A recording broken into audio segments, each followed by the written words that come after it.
مفسر قرآن مجاہد انتھک میری مراد میاں محمد جمیل صاحب میگتیان اور اپنے خیالات اظہار۔ حمداً کثیراً طیباً مبارکاً فی کما تحب و ترضی اللہم صلی علی محمد وعلی آل محمد وبارک وسلم۔ اعوذ باللہ من الشیطان الرجیم بسم اللہ الرحمن الرحیم۔ یا ایہا الذین آمنوا قوا انفسکم واہلیکم نارا وقودها الناس والحجارہ علیہا ملائکۃ غلاظ شداد لا یعصون اللہ ما امرہم ویفعلون ما یؤمرون۔ اے صاحب ایمان لوگو، اپنے آپ اور اپنے عزیز و اقربا کو جہنم کی ہولناکیوں سے بچاؤ۔ اللہ جہنم میں نافرمان لوگوں اور پتھروں کو جھونکا جائے گا۔ اللہ نے اس پہ ایسے ملائکہ کی ڈیوٹی لگائی جو بڑے ہی سخت طبیعت اور ترشرو، وہ مجرموں کو اسی طرح سزا دیں گے جس طرح اللہ انہیں حکم صادر فرمائے گا۔ معزز بھائیوں اور میرے عزیز خطبہ، سوچ کے تو یہ آیا تھا کہ سیرت طیبہ حیات مبارکہ پہ کوئی گفتگو کروں، مگر یہاں آ کے معلوم ہوا کہ ہماری جماعت کے بڑے ہی قابل احترام خطیب حافظ صاحب پسروری صاحب تشریف لائے ہیں، اور میں سمجھتا ہوں کہ یہ عنوان عوامی اعتبار سے ان کی زبان سے زیادہ مفصل بھی ہوگا اور مؤثر بھی۔ میں ماحول کو دیکھ کر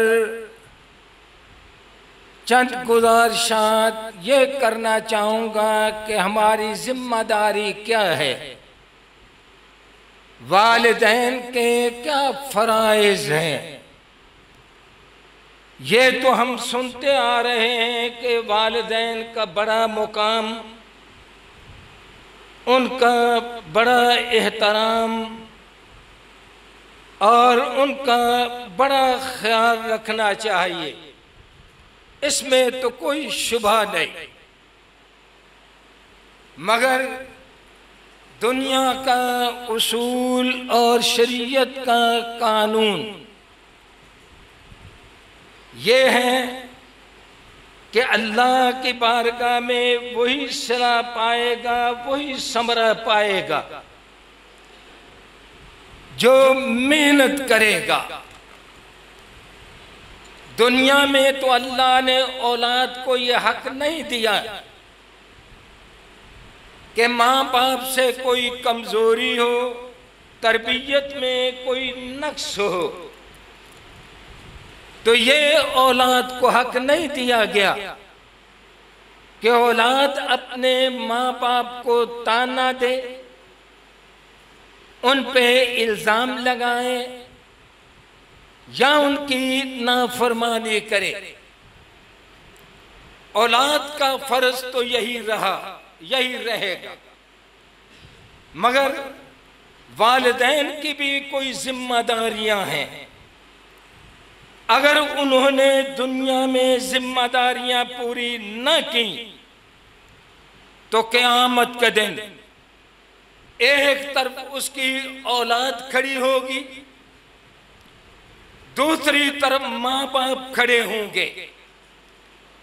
اللہ کی بارگاہ میں ایک طرف جوان بیٹی کھڑی ہوگی، دوسری طرف اس کی ممتا ہوگی. اللہ دونوں کے درمیان حق و انصاف کے ساتھ فیصلہ فرمائیں گے اور پوچھیں گے کہ میں نے تمہیں بڑا مقام دیا تھا، اپنے حقوق کے بعد میں نے اپنی کتاب میں والدین کے حقوق کا بار بار تذکرہ کیا، مگر تم مجھے بتاؤ کہ تم نے اپنا فرض نبھایا، اپنی ذمہ داری پوری کی. اس وقت جن ماں باپ نے کوتاہی کی ہے اور کوتاہی کیے جا رہے ہیں وہ اللہ کی بارگاہ میں کوئی جواب نہیں دے سکیں گے. اس لیے حکم فرمایا کہ یا ایھا الذین آمنوا قوا انفسکم واہلیکم نارا. اے ماں باپ کا درجہ پانے والو، تمہارا احترام، تمہارا مقام اپنی جگہ پہ مسلم، مگر تمہاری ذمہ داری یہ ہے کہ اپنے آپ اور اپنی اولاد کو جہنم کی ہولناکیوں سے بچاؤ. یہ وہ فرض ہے جس کے بارے میں اللہ کے پیغمبر کا ارشاد گرامی آپ فرمایا کرتے تھے کہ کل مولود یولد علی الفطرہ فابواہ یحودانہ او ینصرانہ او یمجسانہ. فرمایا ہر بچہ جب اپنی ماں کی گود میں آتا ہے، اپنے گھر کے آنگن میں پیدا ہوتا ہے، اس کے ذمے کوئی گناہ نہیں ہوتا. اگر وہ پہلے فوت ہو جائے نابالغ ہونے سے پہلے تو اس کے ذمے کوئی گناہ نہیں، وہ سیدھا جنت میں جائے گا. اگر ماں باپ کا عقیدہ ٹھیک ہوا اور انہوں نے باقی اولاد کے اوپر اپنا فرض ادا کیا. ہم مسئلہ تو سنتے ہیں لیکن نامکمل ہے وہ مسئلہ جو عام بیان ہوتا. عام بیان یہ ہوتا ہے کہ نابالغ بچہ فوت ہو جائے، قیامت کے دن وہ اپنے ماں باپ کا ہاتھ پکڑے گا، اللہ کی بارگاہ میں اصرار کرے گا، بار بار فریاد کرے گا کہ میرے مالک یہ میرے ماں باپ ہیں، انہوں نے مجھے جنم دیا، تو نے مجھے پہلے بلا لیا. میرے مالک میری التجا یہ ہے کہ میری درخواست مان کے میرے ماں باپ کو معاف کر دیا جائے. لاندہ نہیں میں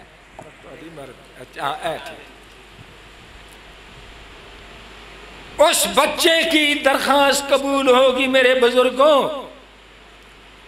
جس کے ماں باپ کا عقیدہ ٹھیک ہوا، باقی اولاد پہ انہوں نے اپنا فرض ادا کیا. یہ مسئلہ ذہن میں رکھ کے اگلی بات سنو کہ اللہ کے پیغمبر نے فرمایا کہ کل مولود یولد علی الفطرہ، ہر پیدا ہونے والا بچہ فطرت اسلام پہ پیدا ہوتا ہے، پاک پیدا ہوتا ہے، پاکیزہ پیدا ہوتا ہے، اس کے ذمے کوئی گناہ کوئی جرم نہیں ہوتا. فرمایا اب تو ماں باپ کی ذمہ داری اور بڑی ذمہ داری۔ ارشاد فرمایا کہ یہ ماں باپ کا فرض ہے، ان کی ذمہ داری ہے، چاہے تو اسے یہودی بنا دے، اگر ماں باپ یہودی ہیں تو اولاد یہودی بن جائے گی،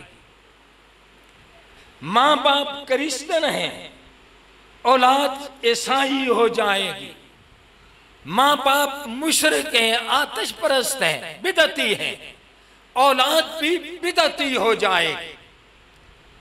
جیسا ماحول دو گے ویسی اولاد ہو جائے گی۔ یہ اصول ہے اللہ کا، کبھی کبھی وہ اپنے اصول کو بدلتے ہیں، ورنہ یہ نیچر کا اصول ہے، یہ قدرت کا اصول ہے، یہ فطرت کا اصول ہے جو ہم دیکھتے ہیں۔ کبھی ہو نہیں سکتا کہ تمے کی بیل کے اوپر تربوز لگ جائے، خربوزہ لگ جائے۔ کبھی آپ نے دیکھا ہے؟ زندگی بھر دعا کر لو، کبھی اللہ اپنے قانون کو نہیں بدلتا۔ تمہ ہے تو تمہ ہی لگے گا، تربوز ہے تو خربوزہ نہیں تربوز لگے گا۔ یہ اللہ کا قانون ہے، یہی قانون ہمارے گھر میں نافذ ہوتا کہ جیسی اولاد کی تربیت کریں گے ویسی اولاد ہو جائے۔ اور بڑی بھاری ذمہ داری ماں باپ کی ہو۔ نبی علیہ السلام نے دوسرے موقع پہ یہ اصول وضع فرمایا، فرمایا کل شیء یرجع الی اصلہ، ہر چیز اپنے اصلے پہ جاتی ہے، اصل پہ جاتی ہے۔ یہ ہے میری اولاد کی ذمہ داری۔ یہ کبھی کبھی اللہ اپنی قدرت کا کرشمہ دکھاتا ہے، اور وہ دکھاتا رہتا، وہ دکھاتا۔ کس طرح کہ آزر کے گھر میں ابراہیم خلیل اللہ پیدا ہو جائیں، گھر کا ماحول تو مشرکانہ، مگر اللہ اپنی قدرت کا معجزہ دکھا رہا ہے۔ فرعون کے گھر میں پرورش پانے والا، جوان ہونے والا، پرورش پانے والا، جوان ہونے والا، اور ان کی زبان میں تو وہ شہزادہ تھا نا، پتہ نہیں کتنا پروٹوکول ان کو ملتا ہوگا۔ آج کل ایک ایم پی اے ہو، درجنوں ان کے رشتہ دار وہ پلیٹیں لگائے پھر رہے ہوتے، نہ معلوم کتنا پروٹوکول۔ فرعون کے گھر میں تربیت پانے والا اللہ اپنا معجزہ دکھاتا، وہ موسیٰ کلیم اللہ بن جاتے۔ لیکن پھر مڑ کے سنو میری بات، یہ اللہ کا اصول نہیں ہے، یہ اس کا قانون نہیں ہے۔ قانون اور ضابطہ وہی کہ جس طرح اولاد کی تربیت کریں گے اولاد اس طرح ہی ہوگی۔ یہ بڑی ذمہ داری ہے، بڑی فکر مندی۔ ہاں کبھی کبھی یوں بھی ہوتا ہے کہ ماں باپ تو بڑی تربیت کرتے ہیں، دعائیں مانگتے ہیں، محنت کرتے ہیں، مگر بیٹا نافرمان ہوتا ہے، مشرک ہی بنا رہتا ہے، پہاڑی پہ چڑھ کے کہتا ہے یہ پہاڑی مجھے بچا لے۔ یہ واقعہ کیوں بیان کیا؟ یہ ان ماں باپ کے لیے ہے، یہ ان ماں باپ کے لیے ہے کہ جو ماں دعا کرتی رہی، جو باپ رزق حلال کھلاتا رہا، جس کے والدین رات کی تاریکیوں میں اللہ کی بارگاہ میں اولاد کے نیک ہونے کی دعائیں کرتے رہے، لیکن اولاد نافرمان ٹھہری۔ ان کے لیے نوح علیہ السلام کا واقعہ بیان فرمایا کہ میرے نیک بندوں دل چھوٹا نہ کرنا، تمہاری محنت کو اللہ ضائع نہیں کرے گا، تمہیں اللہ قیامت کے مجرم کے طور پہ نہیں اٹھاؤ، تم حضرت نوح علیہ السلام کے ساتھ اٹھائے جاؤ گے کیونکہ تم نے محنت کی۔ اب فرق سمجھ گئے ہو؟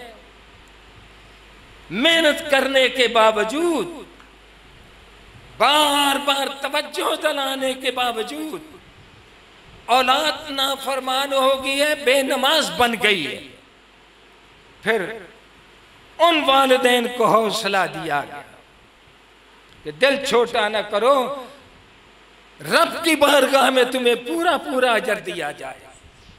یہ ہے والدین کی ذمہ داری، یہ وہ اتنی بھاری ذمہ داریاں ہیں کہ بڑے بڑے انبیاء کرام آخر وقت تک یہ کوشش کرتے رہے، آخر وقت تک۔ ایک پیغمبر کا واقعہ اللہ قرآن میں بیان کرتا ہے پہلے پارے میں کہ اس پیغمبر کا آخری وقت آ گیا، موت کا فرشتہ حاضر ہوا۔ یہ انبیاء کا پروٹوکول ہے اور کسی کا پروٹوکول نہیں ہے کہ ہر پیغمبر سے پہلے موت کا فرشتہ یہ درخواست کیا کرتا تھا کہ جناب پیغمبر اگر اجازت ہو تو موت کی کارروائی شروع کرے۔ وقت تو ان کا بھی مقرر تھا، لیکن یہ ان کے ادب اور مقام کا تقاضا تھا۔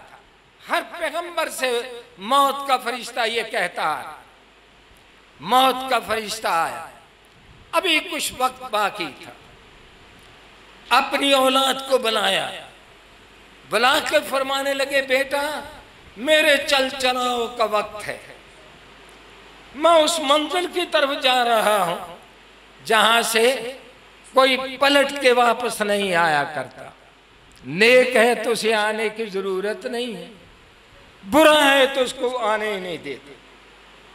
یہ تو جوہلا کا عقیدہ ہے، اور اب تو تعلیم عام ہو گئی ہے، اب تو بریلوی بچے بھی اس عقیدے کو نہیں مانتے کہ بھائی جمعرات کو بزرگ آتے ہیں روحیں آتے ہیں، اب وہ نہیں مانتے، جن کو تھوڑی سی سینس ہے نا وہ نہیں مانتے اس عقیدے۔ وہ سمجھ گئے ہیں کہ جانے والے کبھی واپس پلٹ کے نہیں آیا کرتے۔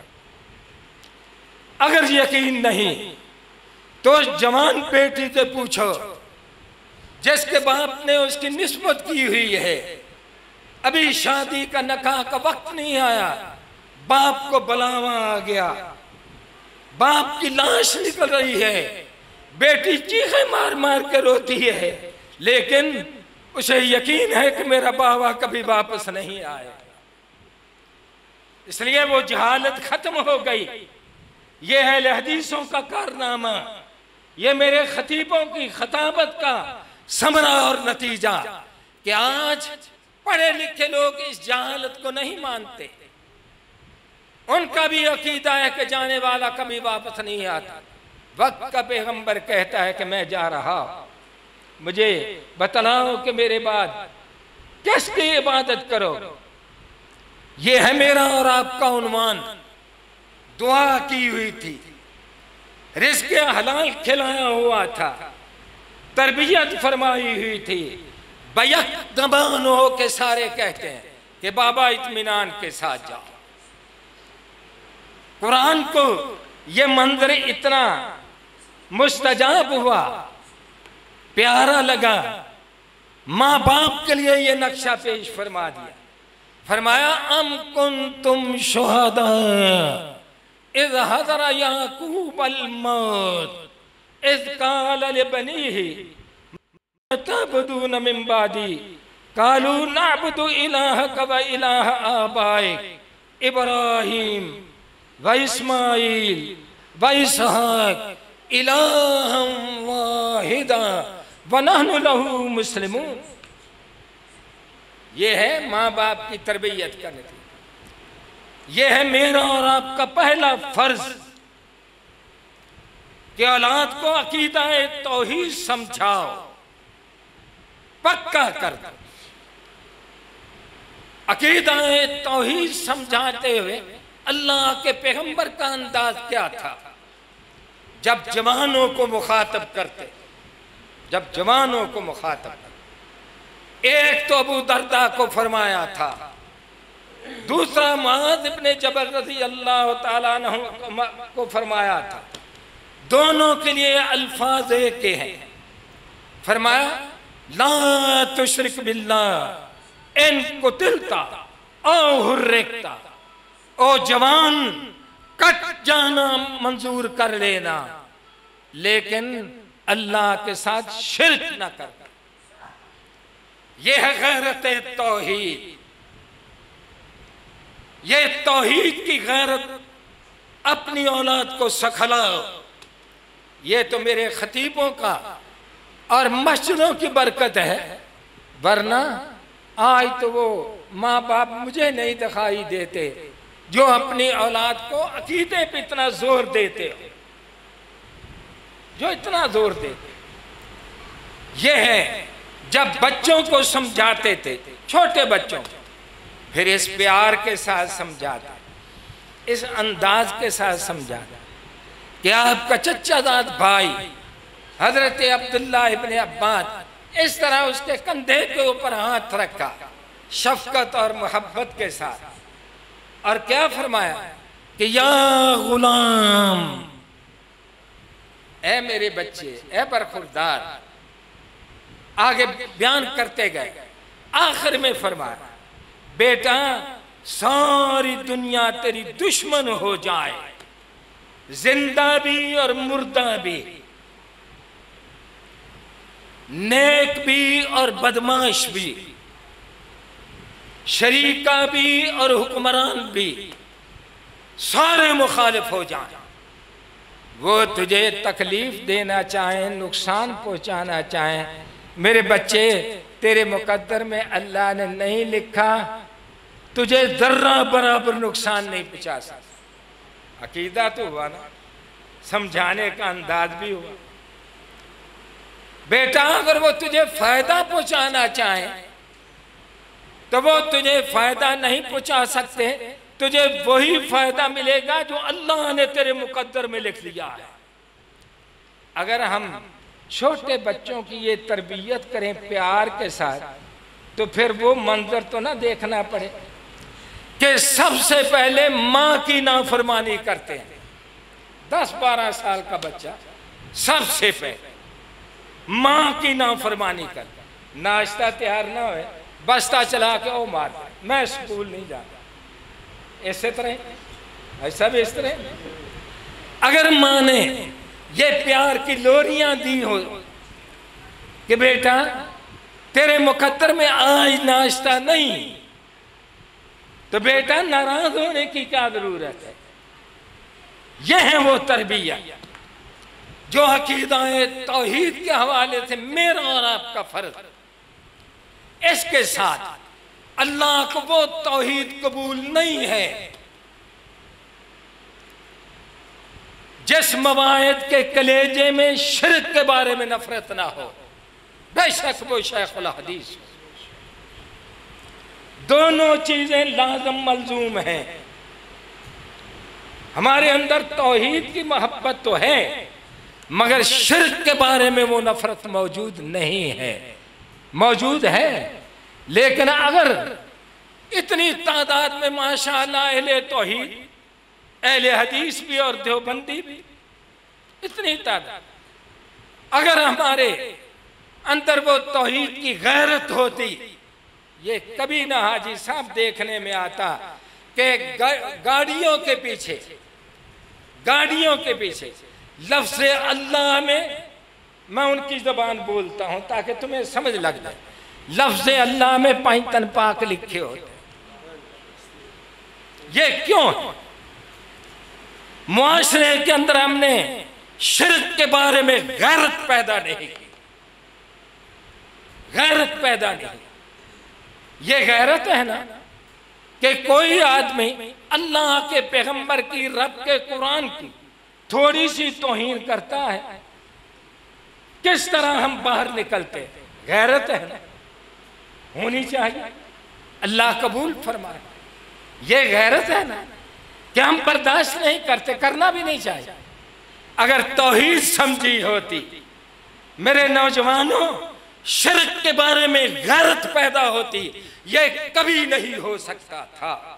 یہ اجتماعی کمزوری ہے جس کے لیے ہم قولوا لا الہ الا اللہ کی صدائیں بلند کر رہے ہیں چوراہوں میں، چوکوں، اور کوئی کسی سے دمڑی وصول نہیں کرتا، کوئی الگ دھڑا ہم نے نہیں بنایا۔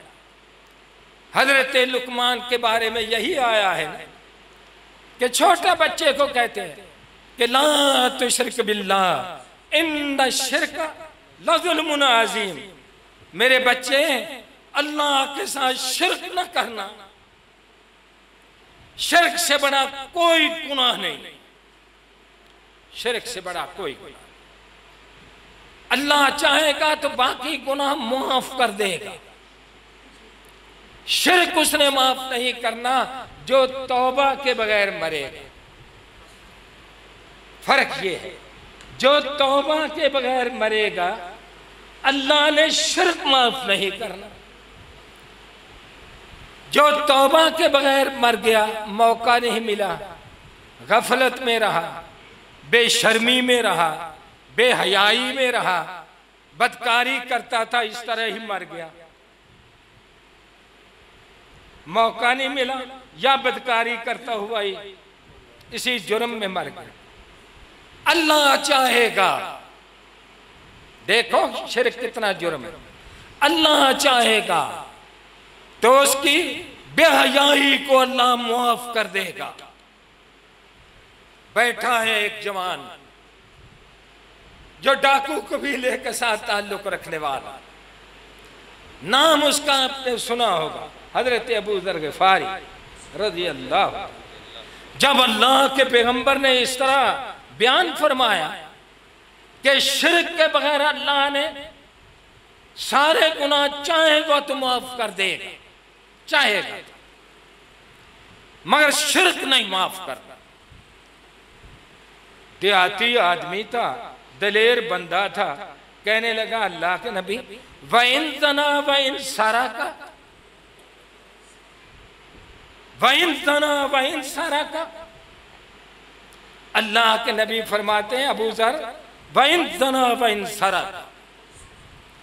ابو ذر کو ابھی تسلی نہیں ہوئی، کہتا ہے وَإِن زَنَا وَإِن سَرَقَ، اللہ کے نبی پھر فرماتے ہیں ہاں وَإِن زَنَا وَإِن سَرَقَ، ابھی بھی یہ مطمئن نہیں ہوا، تیسری دفعہ پھر کہتے ہیں وَإِن زَنَا وَإِن سَرَقَ، آپ فرماتے ہیں وَإِن زَنَا وَإِن سَرَقَ۔ ذرا اندازہ کرو شرک کے بارے میں، جس کے بارے میں معاشرے میں ہم نفرت پیدا نہیں کر سکتے، بڑی بڑی کانفرنسیں، بڑے بڑے اجل خطیب، مگر ہم یہ ماحول پیدا کرنے میں بہرحال ناکام ٹھہرے، ناکام ٹھہرے۔ انہوں نے بدعات کے بارے میں ماحول پیدا کیا ہے کہ نہیں کیا؟ کہ میلاد کے موقع پہ کیا ان کے بڑے لیڈر آتے ہیں کہ گھروں میں جھنڈیاں لگاؤ، جلوس نکالو؟ ان کے لیڈر آتے ہیں، آپ کے گاؤں میں آئے، جلوس تو نکلا ہو ہر شہر۔ یہ ہوتا ہے جماعتوں کا فرض، اسے جماعت کہتے ہیں، اسے قیادت کہتے ہیں۔ یہ تنظیموں کا فرض ہوتا ہے کہ نیچے تک اپنا نظریہ پھیلا دیا جائے۔ قاری صاحب سمجھ رہے ہیں، کمزوری بھی جان رہے ہو، اس کے لیے ہمیں کوشش کرنی چاہیے۔ تو حضرت لقمان کہتے ہیں لا تشرک باللہ، بیٹا شرک نہ کرنا۔ اس لیے ہمیں شرک کے خلاف نفرت ہونی۔ یہ مسجدیں کس لیے ہیں؟ اللہ ان کی اساس اور بنا کا تذکرہ کرتا ہے، مسجد کی تعمیر کا، اس کے بنانے کا مقصد اللہ بیان فرماتا ہے وَأَنَّ الْمَسَاجِدَ لِلَّهِ فَلَا تَدْعُوا مَعَ اللَّهِ إِلَٰهًا أَحَدًا وَأَنَّ الْمَسَاجِدَ لِلَّهِ۔ مسجدیں اس لیے، بیت اللہ اس لیے، بیت اللہ اس لیے۔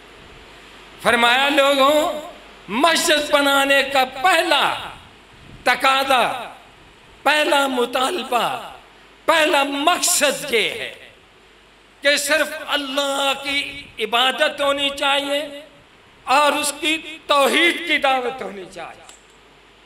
جو مسجدیں جہاں شرک ہوتا ہے اور رب کی توحید کا تذکرہ نہیں ہوتا، حقیقت میں وہ مسجدیں اپنا مقام کھو بیٹھتی۔ مسجد تو رہتی ہے، نماز تو ہو جاتی ہے، مسجد رہتی ہے، نماز ہو جاتی ہے۔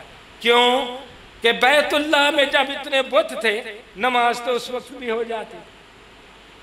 لہذا مسجد بنانے کا پہلا مقصد ہے، اور اس کے لیے حضرت ابراہیم علیہ السلام کی ایک دعا کا تذکرہ کرنے کے بعد گفتگو کو انشاءاللہ ختم کیا جا رہا، کیونکہ آدھا گھنٹہ ہو گیا، 35 منٹ میں اپنی گفتگو کیا کرتا ہوں۔ حضرت ابراہیم علیہ السلام نے جب بیت اللہ کی تعمیر مکمل فرمائی، بڑی دعائیں، ایک دعا یہ کہتے ہیں، اور یہ سوچو ذرا، ابھی میں اپنے عزیز قاری صاحب سے بات کر رہا تھا کہ اللہ نے حکم دیا تھا نا، اللہ نے آئی صاحب وہاں امتیاز صاحب نشاندہی کی تھی نا کہ جاؤ وہاں بیت اللہ جا کے تعمیر کرو۔ ابراہیم علیہ السلام نے یہ عرض کی ہوگی، مجھے تو معلوم نہیں کہاں کرنا، فرشتے کی ڈیوٹی لگائی۔